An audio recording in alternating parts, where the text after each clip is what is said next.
Hello student, कैसे हैं आप सभी। मैं ऋतुराज लेके आया हूं आप सभी का प्यारा चैनल ऋतुराज ट्यूटोरियल के माध्यम से। दर्पण क्या है? तो जो दर्पण होता है, दर्पण एक वैसी वस्तु है, दर्पण जो है एक वैसी वस्तु है जिसका एक भाग जो है कलई किया जाता है। किससे? AgBr यानी सिल्वर ब्रोमाइड से।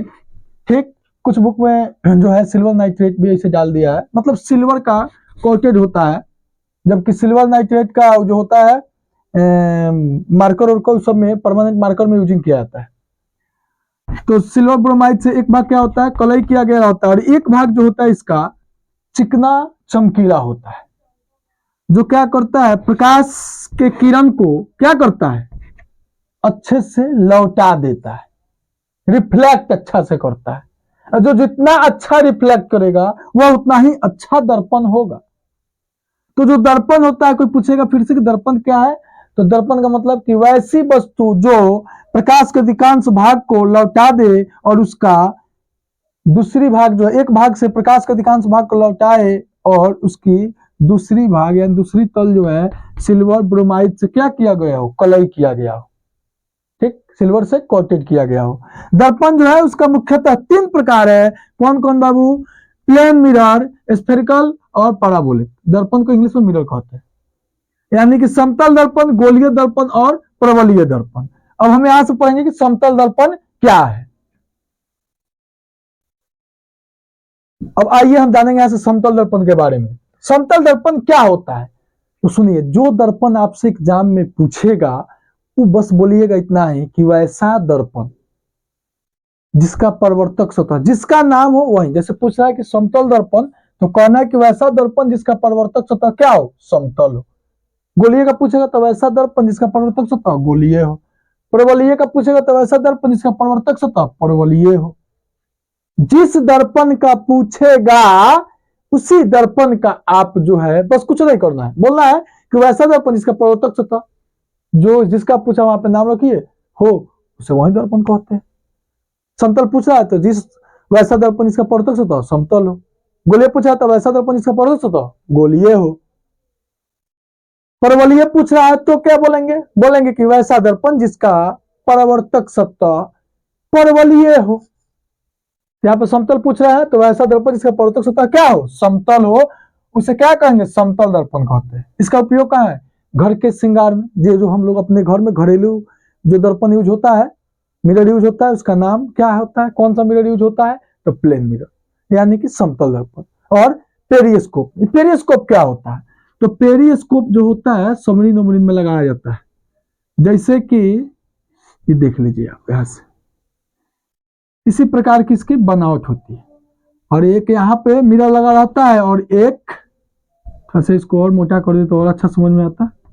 एक यहाँ पर भी, कहाँ पे, यहाँ पे 45 डिग्री पर मिरर लगता है।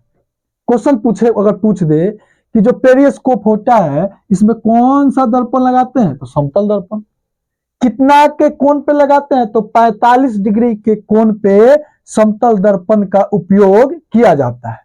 अब यहां से जो है,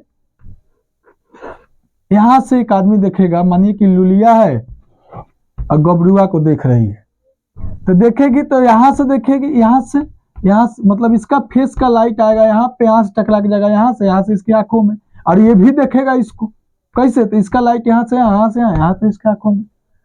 इसलिए इसका सबमरीन यानी कि पनडुब्बी जहाज में यूज किया जाता है। लौ से घुटुक दे निकल जाता है, इसे देख लेता है, वो जहाज है, टपका दिया जाए। इस प्रकार से पेरिस्कोप में हम लोग यूज करते हैं। पेरिस्कोप में पूछे कितना डिग्री कोण पे लगा, तो 45 डिग्री। कितना लगा होता है, कितना समतल दर्पण पेरिस्कोप में यूज किया जाता है, उपयोग किया जाता है, तो 2। ठीक, अब चलिए, समतल दर्पण की जो फोकस होती है, फोकस दूरी, वे अनंत होती है। क्या होती है? अनंत। तो जब फोकस दूरी अनंत होगी तो वक्र त्रिज्या भी अनंत होगी। क्वेश्चन भी पूछता है कि समतल दर्पण की जो है फोकस दूरी क्या होती है, तो अनंत। या समतल दर्पण की वक्र त्रिज्या क्या होती है, तो भी अनंत। ठीक, इसका गुण क्या है, तो वस्तु जितना दूर पर रखिएगा समतल दर्पण से, प्रतिबिंब उतना ही दूर पर बनेगा। जितनी दूरी होगी वस्तु की, उतना ही दूरी होगा प्रतिबिंब का दर्पण से। ठीक।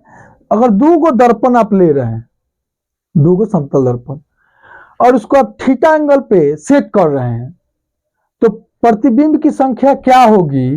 तो प्रतिबिंब की संख्या होगी 360 डिग्री बटा थीटा। ये जब भी आएगा तो विषम संख्या यानी कि ऑड नंबर में आएगा।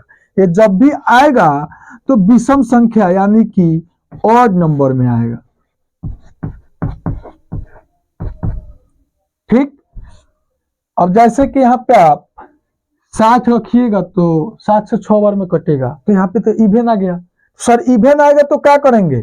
अगर विषम आएगा तब तो ठीक है, और गलती से आपका सम आ गया ना, सम संख्या, तो आप कुछ मत कीजिएगा, उसमें से एक घटाइएगा। अगर प्रतिबिंब की संख्या सम संख्या आ रही है तो उसमें से आप एक घटाइएगा। ठीक। अब प्रतिबिंब की संख्या विषम आ रही है तो एक्यूरेट वही आंसर है। ठीक है, इसको नोट कीजिए, थोड़ा सा और है इसका। तो हमने क्या बताया कि अगर समतल दर्पण है और उसमें जो है दो समतल दर्पण लगाए हैं और थीटा एंगल पे लगाए हैं, तो प्रतिबिंब की संख्या जो होती है 360 बटे थीटा होती है। अगर जो है आपका प्रतिबिंब अगर संख्या सम संख्या में निकल रही है, जैसे एग्जांपल यहाँ पे हमने बोला था कि 360 ले लीजिए और बटा मान लेते हैं 90 ले लेते हैं, 60 ले लेते हैं कोई भी, तो 360 से यहाँ से कटेगा 9 चौका 36 थीटा का मान, यानी हो जाएगा आपका 4। क्या हो जाएगा? 4। तो यहाँ पे 4 जो है सम संख्या, तो सम संख्या अगर आ रहा है तो उसमें से एक घटाइए, प्रतिबिंब की संख्या वही होगी। विषम संख्या आ रहा है तो वहीं के वहीं, मतलब जैसे कि यहाँ पे आप ले लीजिए, तो आपका जो है 360 डिग्री और बटा कितना लीजिए, यहाँ पे ले लीजिए आप 72, तो सीधा 72 से कितना हो जाएगा? 72 पचे ना जी, 72 पचे 360, यहाँ पे 5, तो विषम संख्या आई तो डायरेक्ट यही आपका आंसर है। लेकिन यदि सम संख्या आ रही है प्रतिबिंब के लिए, प्रतिबिंब की संख्या, तो उसमें से एक घटाएंगे। एक और चीज बाबू, दशमलव में कभी भी प्रतिबिंब की संख्या नहीं आएगी, या दशमलव के बाद कोई भी प्रतिबिंब की संख्या में जो होगा नहीं हो सकता है, यानी दशमलव में प्रतिबिंब की संख्या हो ही नहीं सकती है। ठीक। वस्तु का वेग अगर x होगा ना तो प्रतिबिंब दुगुना स्पीड से भागेगा। अगर वस्तु भागेगा 100 के रफ्तार से तो प्रतिबिंब 200 के रफ्तार से उधर से। ठीक। तो तेरी मेरी वाला हाल हो जाएगा। इधर से लल्लू दौड़ेगा 100 के तो लगेगा कि उसका फिगारवा जो है 200 के रफ्तार से दौड़ रहा है। जिमुआ में जैसे जाकर मरता है तो लगता है कि बहुत तेज ऐसे ऐसे मार रहा है। नहीं बाबू, ये जो होता है किसका कमाल है? समतल दर्पण का कमाल है। ठीक। धीरे धीरे हिलिएगा, ज्यादा हिलाएगा। ठीक। बहुत स्पीड आपका ज्यादा रहेगा। तो ये जो है किसका कमाल है? सब समतल दर्पण का कमाल है। वस्तु अगर x के रफ्तार से भागेगा तो प्रतिबिंब 2x के रफ्तार से भागता है। कितना के रफ्तार से? 2x के रफ्तार से। अगर सुनिएगा, अगर वस्तु का h ऊंचाई है और समतल दर्पण में पूरा प्रतिबिंब देखना है तो दर्पण उसके आधा होना चाहिए, यानी h/2। अगर मान लेते हैं कि आदमी 6 फीट का है तो दर्पण में पूरा प्रतिबिंब देखने के लिए 3 फीट का समतल दर्पण का होना जरूरी है, यानी कि वस्तु के आधे ऊंचाई का दर्पण का होना। तो यहाँ पे हम आपका समतल दर्पण जो है समाप्त करते हैं।